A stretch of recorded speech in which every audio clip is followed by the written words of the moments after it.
ultimately, I think the foundational pillars, the boring advice of like, do really good work, have a really strong work ethic, be kind and respond in a timely manner when you're dealing with clients. Like those things are never going to be out of style, no matter if it's, 20 years in the future or, current day. And so I think a lot of those definitely do still hold true. And I think the biggest difference that I see is that there's just so many people online posting so much stuff all the time. And the trap you can fall into is, oh my gosh, I need to be doing what Jesse's doing. Oh, Jesse did this, I need to be doing that.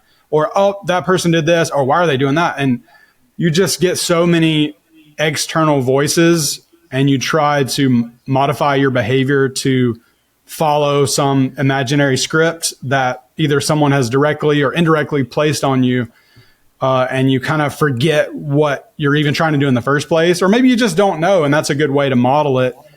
But I think there's a trap that it's like, there's some kind of shortcut. If I could just figure out the algorithm, then I could finally make, 6 figures or 7 figures or whatever the number is for you. I think that is what is different now, is there's maybe a little bit more of a cheese trap scenario than maybe there was back when social media wasn't that big.